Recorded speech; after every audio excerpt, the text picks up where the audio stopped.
The media report grim details of death and injury, fire, collision,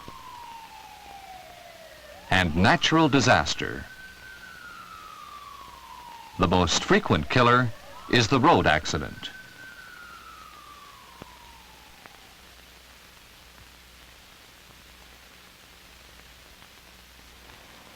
A professional driver knows the dangers of a vehicle out of control because of a mechanical failure. He does a methodical circle check in the yard to make sure his truck is safe and ready for the road. There would be fewer road accidents if we had more responsible drivers behind the wheels of roadworthy vehicles. Al Jameson has been driving a tractor trailer for 20 years. His co-driver, Toby, has been with him for a year. The possibility of an accident never occurs to most of us. But accidents happen all the time.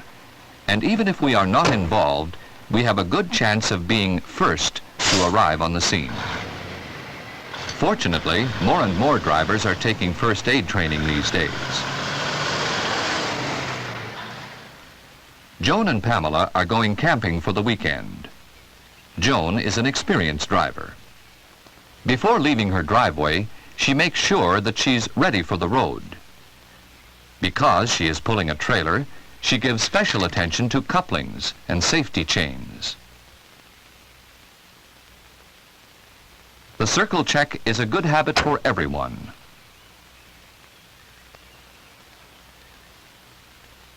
Check your signal and emergency lights.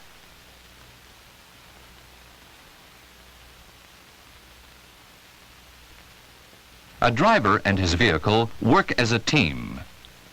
Pulling a trailer takes some getting used to. Knowing that everything is in order gives you confidence in your vehicle so that you can give undivided attention to your driving.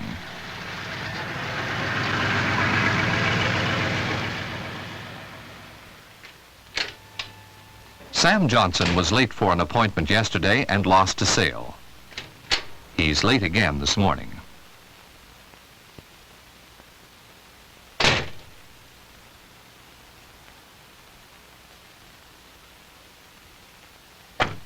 Personal problems and emotional disturbances can influence attitudes and driving habits. Sam's mind is not on his driving.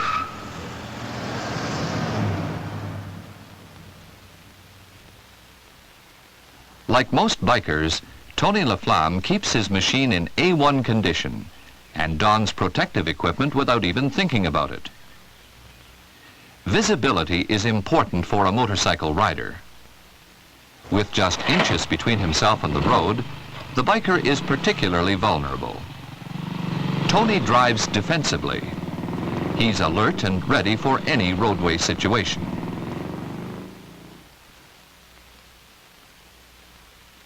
The Smith family is off to town. As usual, everybody's ready but Mother. She has half a dozen last-minute things to do. Wearing his safety belt has become a habit with John, even for short trips. It's a pity, though, that he never insists on Margaret and the youngsters buckling up.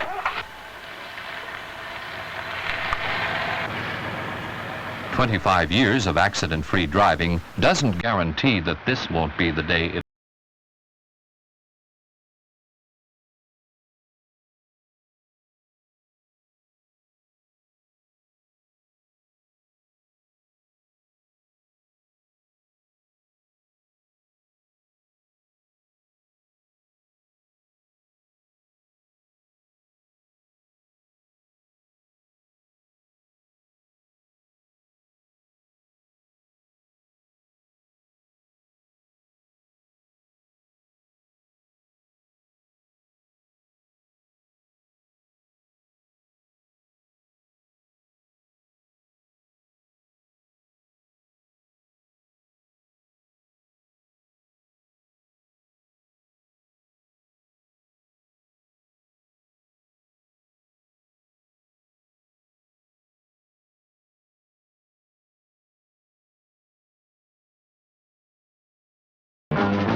When you are first on the scene of an accident, stop.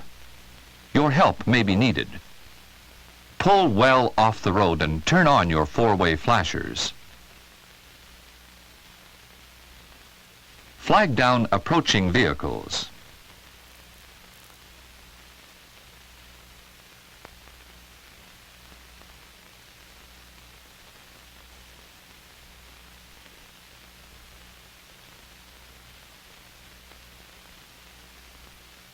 You must decide quickly whether it is more important to protect the accident scene or to go at once to the aid of the injured.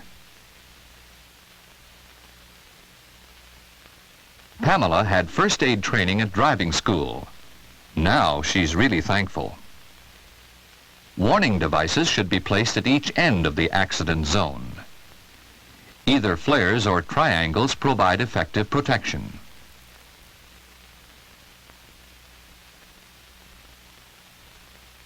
Fire is an ever-present danger in road accidents.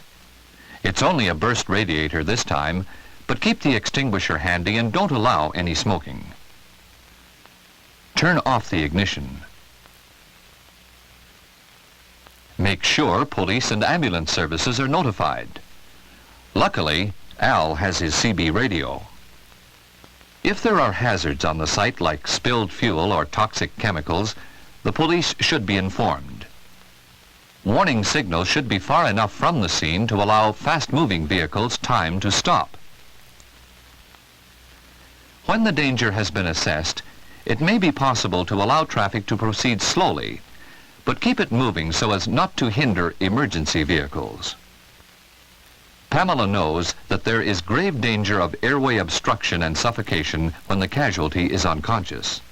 Even if she's breathing, you must be sure that the air passage to the lungs remains open. Tilting the head back will keep the tongue from blocking the airway. If there is bleeding into the mouth or vomiting, she will be better on her side. Turn her carefully. Support the head and neck to keep it in line with the body.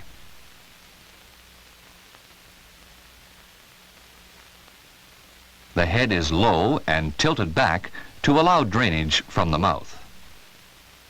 A head injury and unconsciousness. That's a priority for medical aid when the ambulance arrives. Don't rush to remove injured people from the wreck unless they are in immediate danger. Unnecessary handling can aggravate injuries, especially fractures. Thanks to his safety belt, John seems to have suffered nothing more serious than a broken collarbone. He will be best left where he is until Toby has checked other passengers for more serious injuries. Always suspect a neck injury if there is evidence of a head injury. If the casualty is conscious, ask where she hurts. If she were unconscious, you should assume a neck injury and treat her accordingly. Support the head and neck to keep it from bending or twisting while other injuries are examined.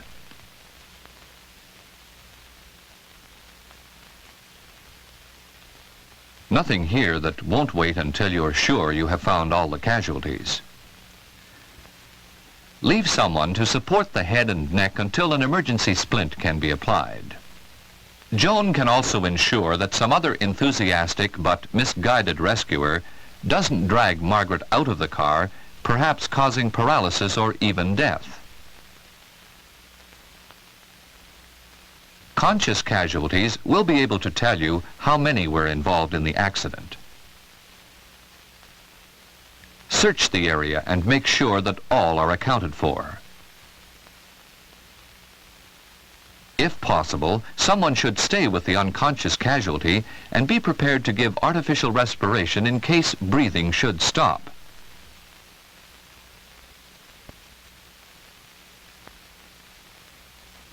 Casualties thrown clear of a wreck are often more seriously injured than those who remain in the vehicle. Find where the bleeding is coming from. Apply hand pressure on the wound to stop the flow of blood. A large bulky dressing will be needed for this wound. If there is nothing in the first aid kit, you may find something in one of the vehicles. As soon as possible, tell the ambulance dispatcher how many injured and how seriously, so he'll know how many ambulances to send. When the wound is large and not easy to bandage, you may have to maintain hand pressure over the dressing until the casualty reaches the hospital. When much blood has been lost, shock is likely to be a problem. Medical care is urgent, since shock can be serious enough to kill even after the bleeding has been stopped.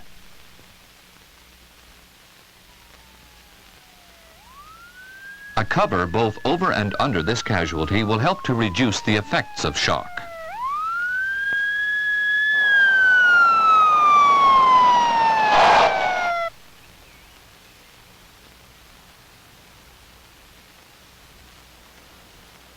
When the police arrive, give the officer a brief outline of what you found and what you have done.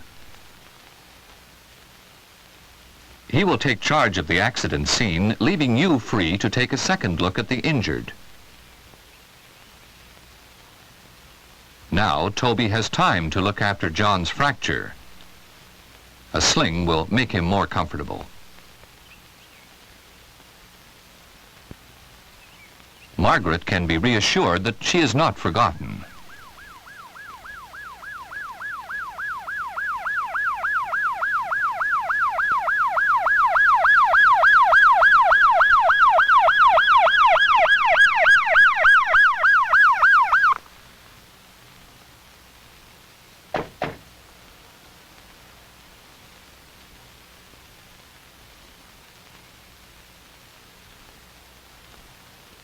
The ambulance attendants will need to know what injuries you have found and what you have been able to do for them.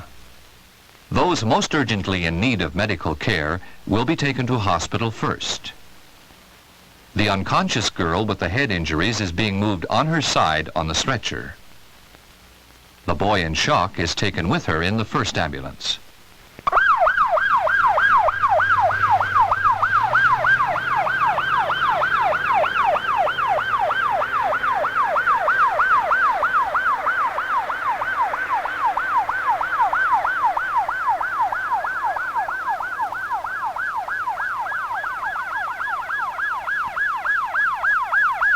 Because proper information was sent as soon as the number of casualties was known, there is no delay in arrival of a second ambulance.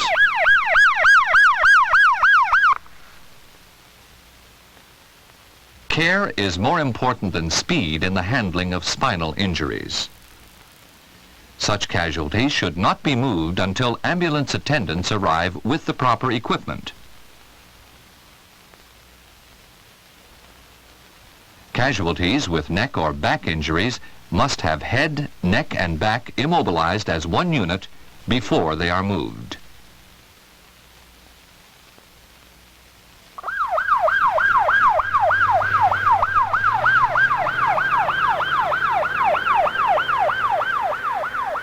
Now that the injured have been looked after, the police officer will want to complete his report. The final outcome of injuries is often decided during the first few minutes after an accident, and therefore, casualties have the best chance of survival when those first on the scene know basic first aid procedures. When a life is at stake, first aid is a survival skill. You never know when you'll need it. And let's not forget, people cause accidents, but people can also prevent them.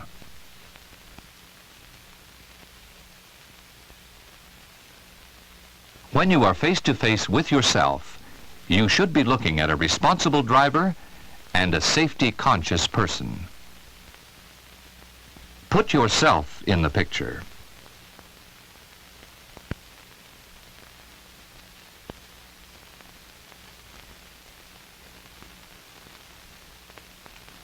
Drive safely. The life you save may be your own.